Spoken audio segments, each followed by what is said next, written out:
I'm Sabrina Ramanov, excited for my next podcast with Brian Fretwell, CEO and founder of Finding Good, and he is helping solve the problem of meaningful connection in the age of AI. Brian, tell the listeners a little bit about yourself.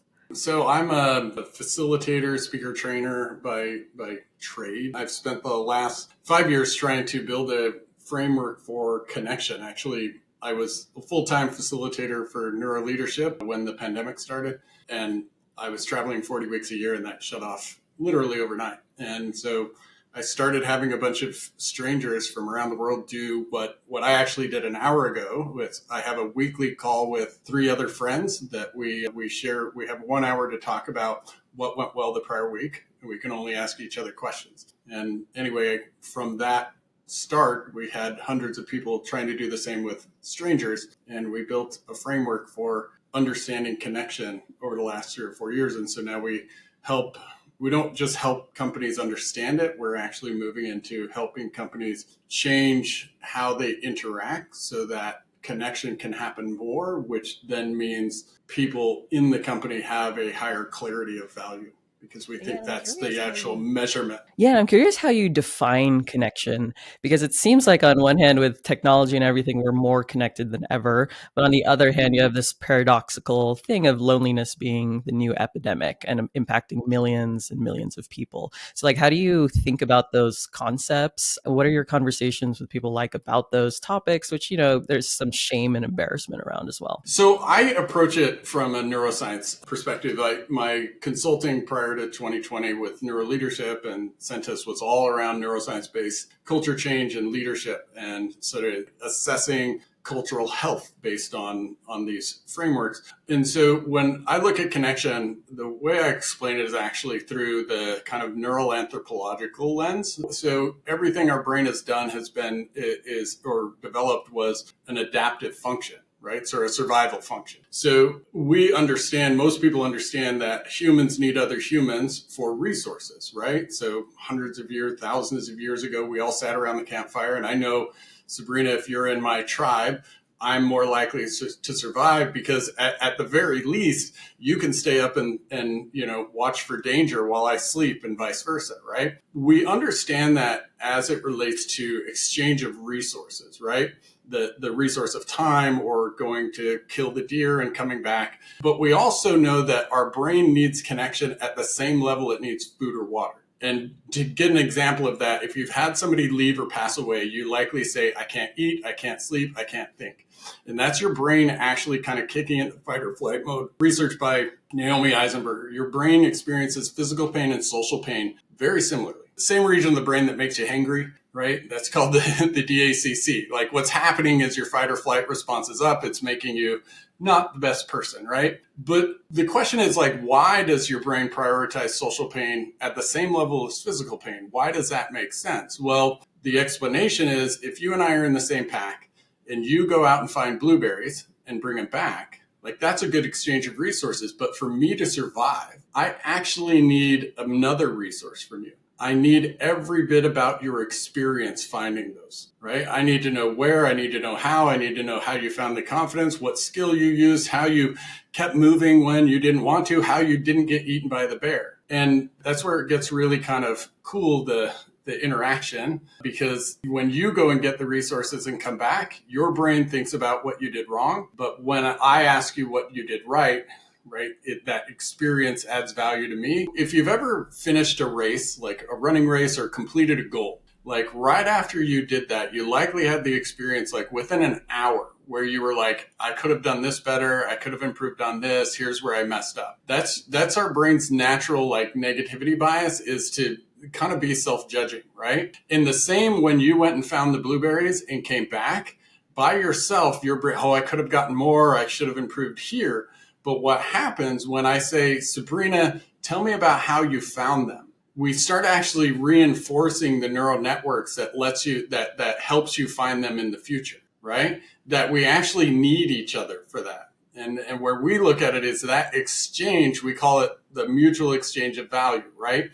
That your experience is adding value to me. In my morning conversations with my friends, what went well in the last week? Well, we were all seeking purpose and meaning and important things in our life. And so hearing their story of what they've done well, like, so Tom, I spent more time with my kids, or John, what he's doing actually allows us to kind of stay motivated. But it's also like everything about our brain is built for this interaction, because when you tell a story, my brain actually experiences that story as my own. I actually experience the same emotions. And so we view connection through that equal exchange of value, that it's actually asking about somebody else's experience in a way that helps me understand my own, and then vice versa. And it So sounds what like it also helps stop that negative thought spiral that I know a lot of people get into, and it's very hard to cut that off. And it sounds like being able to share with someone else's experience allows you to focus on that experience, but that it also helps you reflect on the good things that are actually happening in your life. Yeah, because your brain says, oh, somebody else is like me, right? So we can do this in like really challenging experiences. Like, where have you gone through something like this before, right? Or how are you keeping your head above water, right? Like, what are you most proud of doing when somebody's in grief? And what happens is that like we're normalizing the experience, but we're finding the value in each other's experience. We have like an acronym called NO-SOFA, because suggestions, opinion, feedback, and advice are not catalysts for connection. Not that we don't do them, but like they all come with this sort of implied hierarchy. Power dynamic. Mm-hmm. Yeah, if you're giving me suggestions, opinion, feedback, or advice, my brain is naturally thinking you think you're better than me, right? Which we can accept, which is fine. But if we haven't got that equal exchange, if we don't feel like equals as humans, we're not in the same pack, and eventually that structure breaks down. I'm curious, does that also apply in text-based communication? Like everything in the digital age is online now. If I'm reading a post on Reddit or watching a TikTok video or watching a YouTube video or listening to a podcast, does it trigger that same effect, or is something lost because you're not in there in person? I'm not familiar with research that would allow me to say unequivocally one way or the other. I do know that like, because we're so designed for story, whether we're thinking about it in terms of like Instagram reel or we're thinking about it in terms of a movie, we've all had the experience when we're watching a movie and we are like, the main character is telling our story. And we're like, this person better not die. Like, this person better win, because we feel that sense of connection. And so there are elements of connection that we're feeling in there, right? It's about how do we get the degree of connection that we need, because what happens in connection, and this is where we start to move into what AI is starting to allow us to do, but also just building technology into this interaction is allowing us to do more, is when you are disconnected, your ability to see your strengths, to articulate your strengths, your values, your purpose, your just general inherent value to the world is greatly diminished, right? But when you feel high senses of connection, the opposite is happening. So we kind of use that as a measurement tool, right? That an individual that is really, and not arrogantly, but clear about, here's what I do well. And we look at that by them being able to be honest about what they don't do well as well, right? Here's what I do well. Here's what I care about. Here's where I'm going, are very strongly correlated with connection. And so we can look at that from an individual lens, but then we can also start to build this into an organizational lens, right? That the measurement of a team and the degree of burnout or disengagement is going to be directly correlated with connection, or rather the degree of clarity of value between the team members. And do you use AI at all in this process? Does it come in at the individual level, the collective level, or both? Just in the last year, and maybe even more in the last 6 months, there's a framework that we built for like asking questions, right? And I have that now trained into a kind of a custom GPT. And why that's important is, and why I feel like I'm moving out of the workshop space and actually into more the implementation space, is because in a workshop, I can teach for 2 days, here's how to structure questions. And we have a whole framework. We call it a success map. What did you do well? How did you do it? Why did it matter? What can you do with it? Right?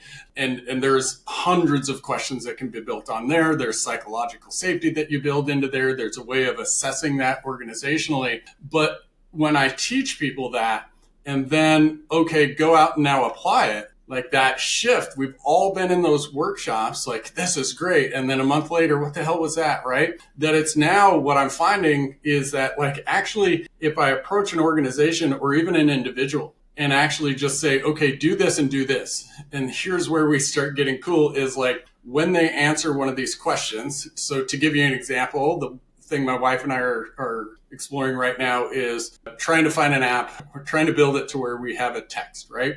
And at 8 o'clock when we're winding down, we would get two questions. One would be maybe, where did you feel the most grateful today?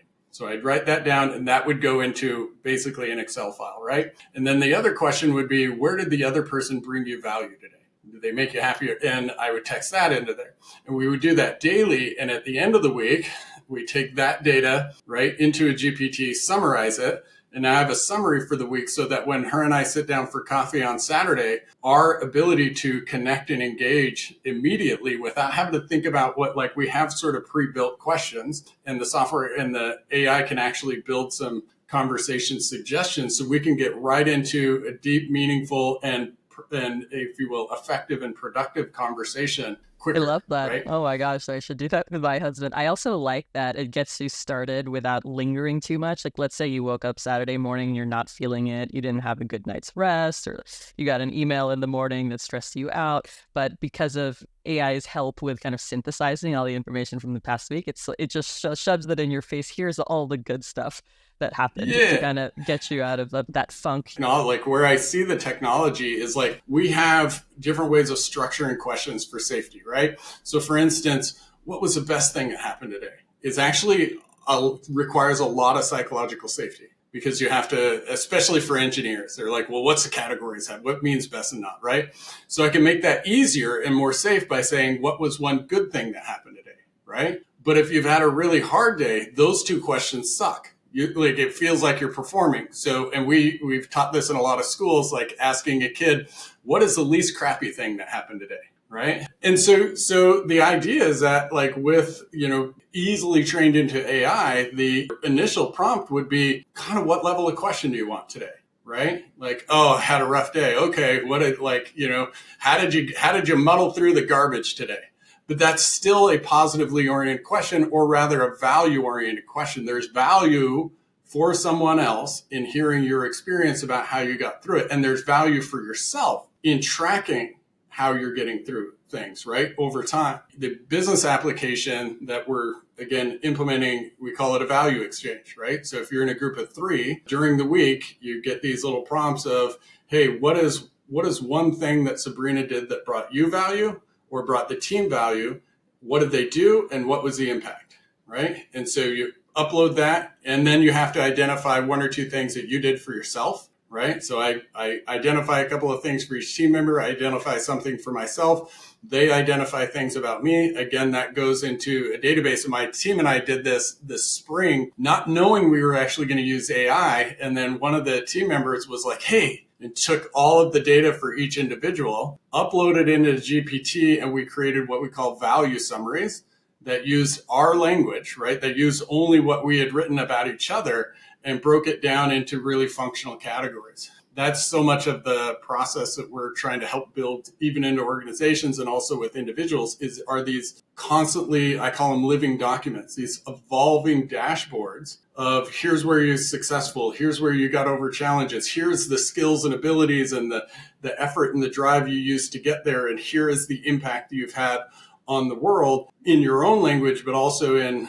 other people's language. And what do you find is like the biggest challenge people have when you actually go into an organization and try to implement this across a company? So we haven't done it a lot yet. In as much as like, again, until like literally 3 to 6 months ago, this was teaching them how to have the conversations and having, weekly what went well meetings, or, really structuring them in their one-on-ones and structuring them into their meetings. And then we had one of the people that went through our certification, who's now actually kind of partnered with me to help build this for organizations. She, for almost a year, she had all of her managers require every employee that came to a one-on-one had to bring the answer to 3 questions. What's one thing you did well? How did you do it? Why did it matter? And they had to have them written, right? So emailed in, and the manager kept that all year long. And then when it was performance review time, the manager had to use that information for the performance review,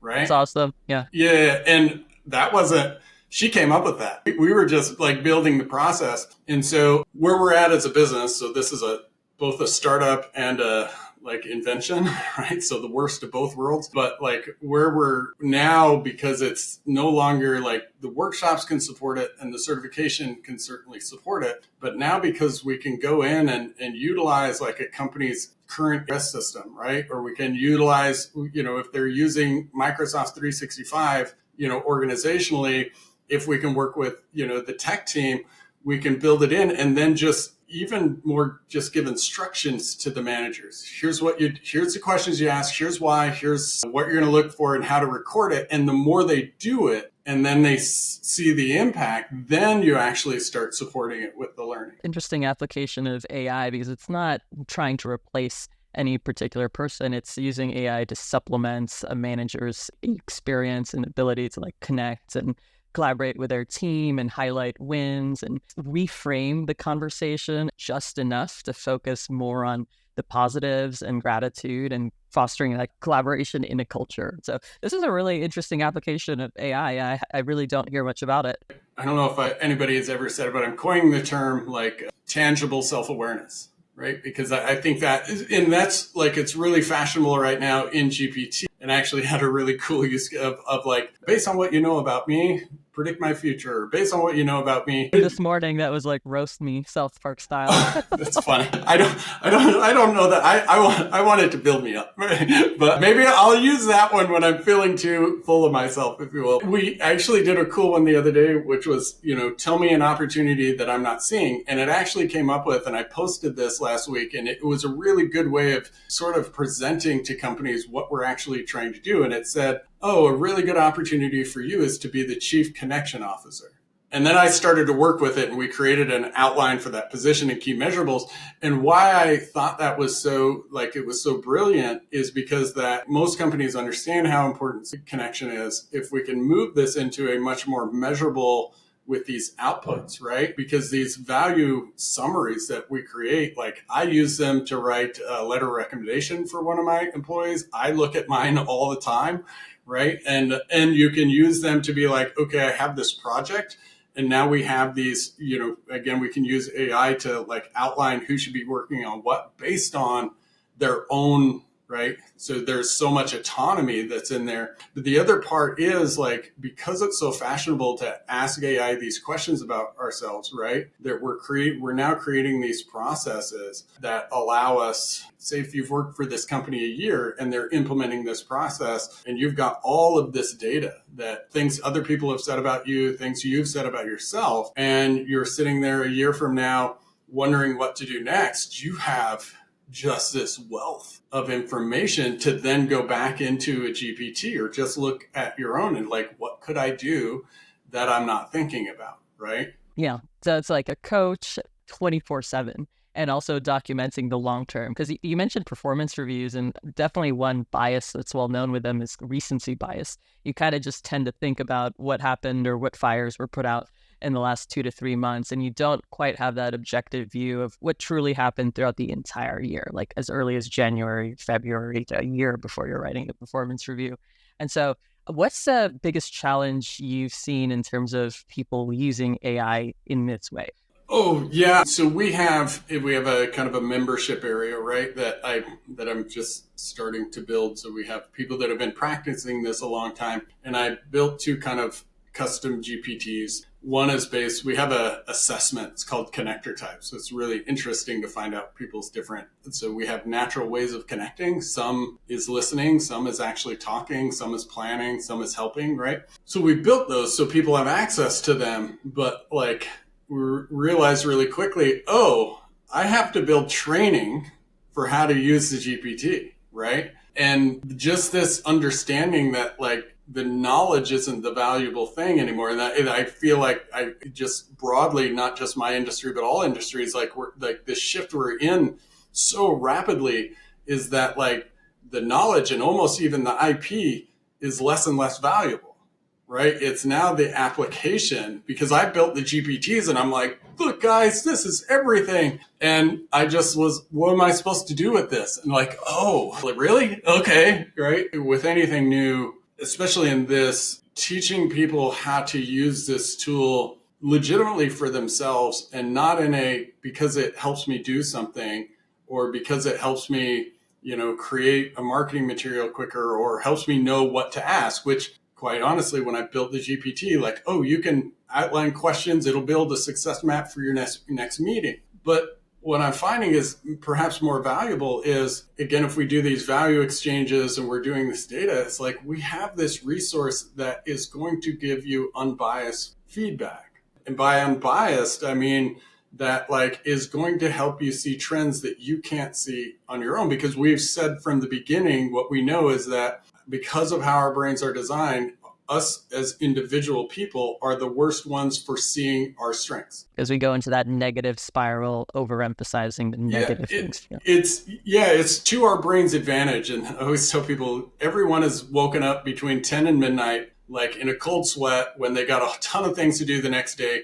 worried about what they said in fifth grade, right? And that like it's your brain's default mode network analyzing social situations for danger so that you don't replicate them in the future. Nobody sits up at night from like 10 to midnight like, oh, I was so awesome in sixth grade. You know what I mean? Like, it's not amplifying the things you want to do again. That's where we need connection, but we can, if you will, augment connection through these GPT. And I think that in as much as maybe uncomfortable it is for us to think about that, at least some of the base levels of connectedness of, hey, do you see me as a person? Do you see what I can do? Do you, right, that seen, heard, valued, that I do think people are currently having experiences of connectedness with the GPT, right?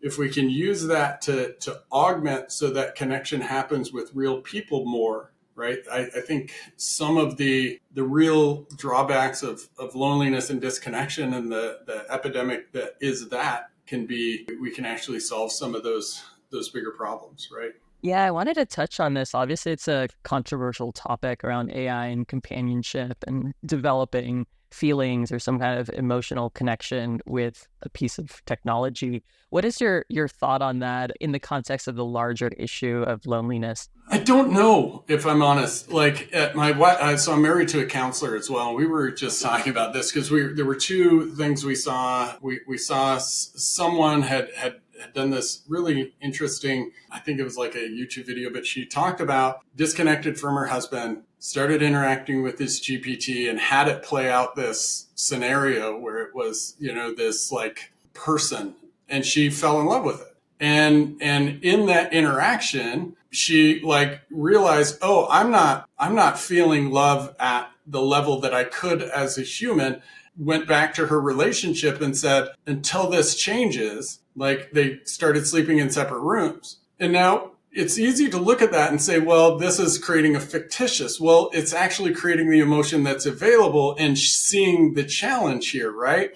And so if that can be used to bridge that, that's helpful. So is it like a foil almost, like she's realizing she can feel a certain way or learning things about herself and then comparing that to her current situation? Our underlying need to feel seen, heard, and valued is on the same level as food and water. And so when it's not there, getting it, your brain is not really concerned with where and how it's getting it. And the more human that looks and feels, which is every GPT is trained as a human. Your brain isn't worried about, is this a human or not? It's worried about, did I get this thing that I need? And also, we've kind of been conditioned over the years to view text as coming from someone. Because for the past decade, if I get a text, it's coming from a friend or a family member or a client. And those of us that are have a little gray in the beard, like we used to get letters. And those letters were just like, I have my wife or my mother was in the first Gulf War. I have a old shoebox with every letter she wrote while she was away.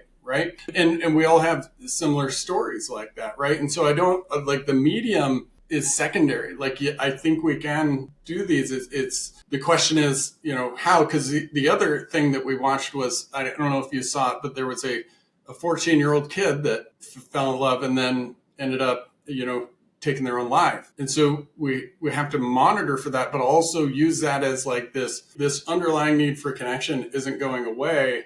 And I think that, with this revolution that we're going through, my hope is that it then allows us to experience connection in ways that none of us have actually ever like fully realized, right? In the short term, just being able to have access to something that can objectively tell me like, no, you don't suck, right? Like, I mean, at the base level, is vital. So one of the things that, and I've said this on a few podcasts, I don't talk about it a lot on social media necessarily, but about 2 years into creating this framework, my father took his own life. He had his own business driving truck. He lost his eyesight, lost then his truck, had back surgery, and he just couldn't see where he added value in the world, right? And that story is not unique to me, right? There's so many people with that. And so when I look at that, the more clearly someone can see their value,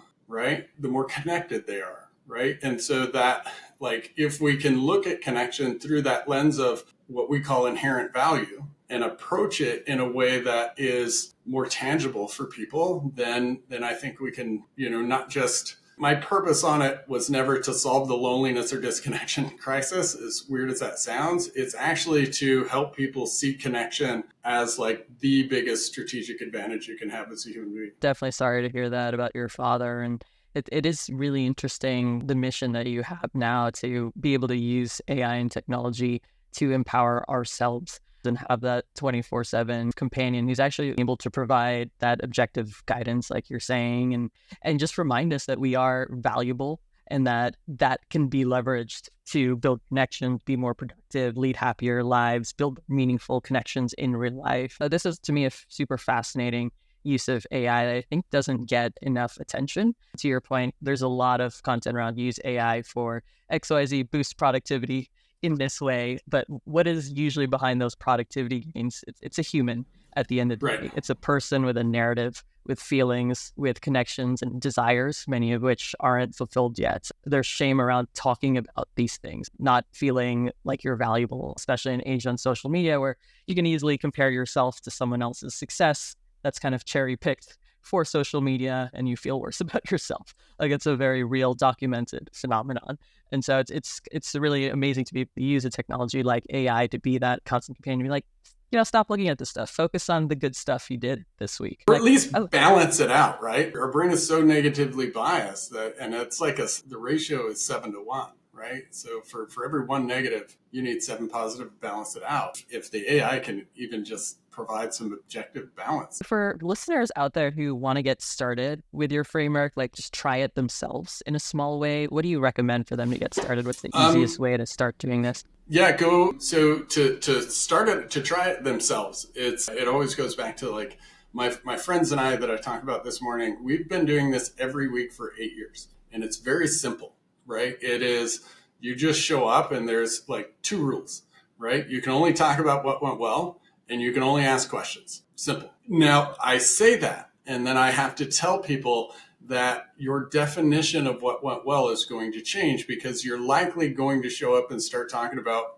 like this, like, oh, I did this, or like celebrations and stuff. But like what you're looking for, or at least what we see happening more and more, is like, what went well is like, I worked out this morning, I feel better, right? What well is I spent more time with my kids, right? Or I spent more time, doing something I loved, or, you know what I mean? Like, that it's that frequency of interaction that helps you understand what the good things are for you, right? And so just that simple practice can be literally life-changing for folks. We've actually seen that 1-hour practice in organizations drop measurable burnout on the MERS inventory in 8 weeks, Wow. drop it by 30 points for people, right? Well, so it's just asking what went well. Just having 1 hour a week where you can ask questions. Yeah, with no expectations. You're not just like, but you give people, so each person gets a allotted amount of time, if you will. So like Sabrina, what went well for 10 minutes, you get to go. We just get to ask questions, right? And if you don't have necessarily a friend group who's available like every week to do that, do you still recommend doing that with Oh, ChatGPT, or for is there a sure. different set of For questions you'd sure. recommend Yeah, yeah, coming yeah. up? Or Okay. recording, one thing that went well for yourself during the day, and getting that in there. That we kind of built a community that way. So our online community is like, so people can have somebody to ask. But yeah, I encourage, actually, if you don't have somebody, find a stranger.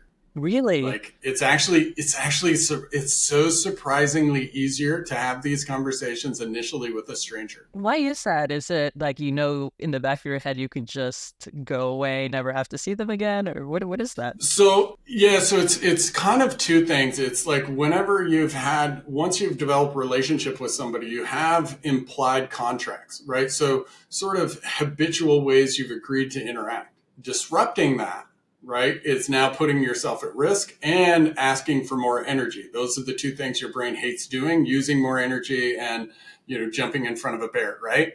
So, but with a stranger, you don't have that. You're not disrupting necessarily the agreed upon way of interaction, especially if you ask, like, hey, do you mind if we try a different question, right?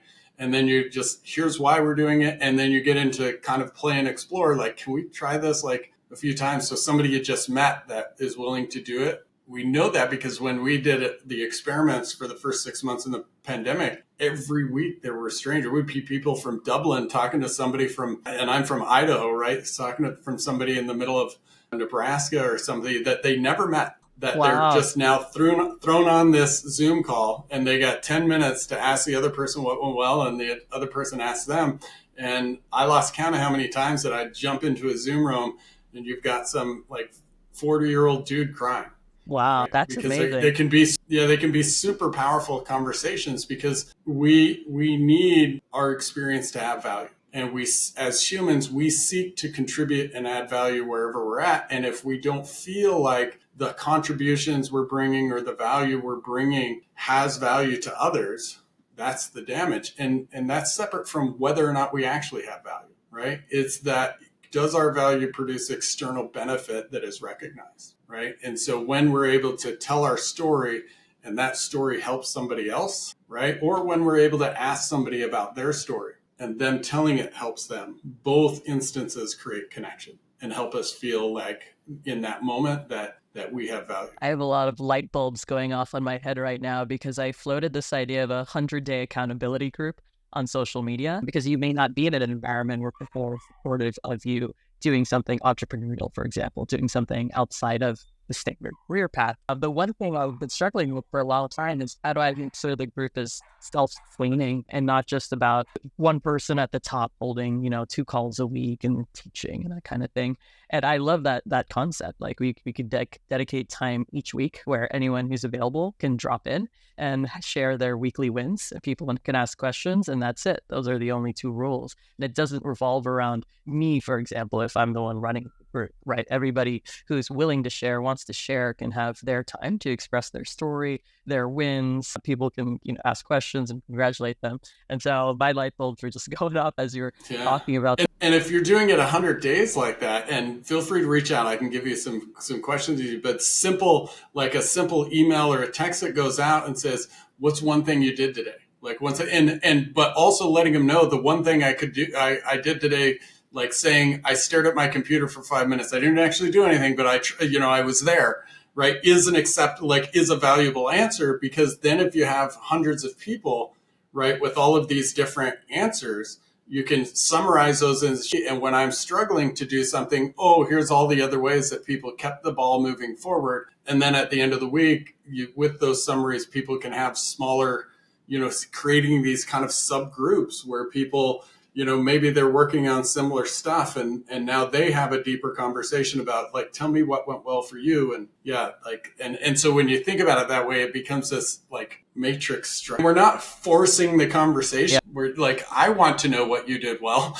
Like, I want to know like what you did today that like was an application of this, because I'm going to get ideas from that, but also I'm going to feel like I'm not the only one out there banging my head against the wall. I love that, because one problem with communities is that sometimes the information is ephemeral. Like, it just kind of disappears into the void after the 10 minutes that people are talking about it. But using technology like AI, you can now kind of summarize all of this information. You can even personalize the summary for each member of the group, just like you're saying, like, hey, here are 5 people, by the way, that we think you might want to just reach out to separately because they seem to be going through similar things or have similar goals. And like, that's kind of the next level of community, I imagine, where AI is assisting and helping us form those personal connections. And that, like what you're describing, is actually where my business is shifting, is that we're actively actually looking for SaaS companies or people that currently have communities that, like, instead of me thinking we have to own this whole process, that like we can actually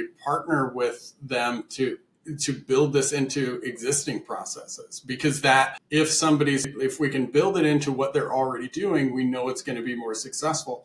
And there's so many simple ways to do that, whether it's in a corporation or in these mentoring SaaS companies or these coaching SaaS companies. Like, hey, actually, if you integrate some of this and then you teach the people how to use it a little bit, like, you can have phenomenal benefits, right? One of the big issues with communities is really high churn rate. Like, people are very excited when you initially join, and then they kind of drop out. And even if you have a daily thing asking people what you did, I've noticed in some communities, like, if people miss a day or two, then there's kind of that stigma or fear around coming back and having to explain yourself. Yeah. Like, where did you go? Like, where you left us hanging? We're all in this challenge here. And so I've really been thinking a lot about this problem, because so many people reached out to me saying, hey, I want to join this accountability community. Everybody else can see what I'm working on, comment on it, and vice versa. I would comment feedback if anybody wants, on the thing they're working on.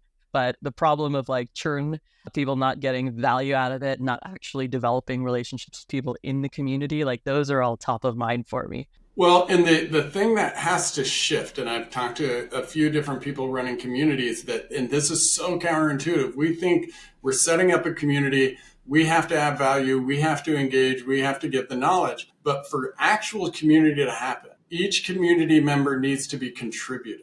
I'm asking you where you were successful, how you did it, what did it impact, because that information is going to make this community more valuable. And that's a different feeling than, hey, tell me what your win was today, or just, you know what I mean? The different ways we try to engage, and then as a community manager, we get worn out because we're right. Versus see, hey, Billy, see how your story actually just helped Jan, and Jan, see how your story just helped. And that we're just facilitating that the way community has been designed since we sat around campfires, right? That's my dream. Yeah, no worry. I was going to say, reach out. I can help you kind of structure it. It's not as complicated as I make it sound sometimes, but that's just because I love talking the neuroscience. But if you think about what are we trying to achieve together? And if we know that, then we know that every experience that we have alone allows us collectively to be able to experience this thing we all want to experience together more. Like, the more I know about where you found blueberries, how you did it, what you do, the more likely I'm going to do the same, right? And the more likely together we're going to do it even better every single time we try to do it. Yeah, I love that. All right. Thanks so much. This has been really amazing. I've learned so much about neuroscience and this application of AI for personal enrichment, for having, a 24/7 coach to assist you, who's in your corner, that you can count on, as you said, to help counteract all the negative thoughts that we often tend to spiral into. So thanks so much for joining me on my podcast, Brian. For the audience members out there. Thanks for having me. Yeah. So how can they find you? How can they reach out to learn more? Brian at findinggood.com, Brian Fretwell, Brian_Fretwell on either Instagram or TikTok, or go to findinggood.com and take the connector type assessment. All good places to start, but I'm pretty open. Email me directly. I may not get back the same day, but I generally get back. Okay, awesome. Thanks so much for joining me.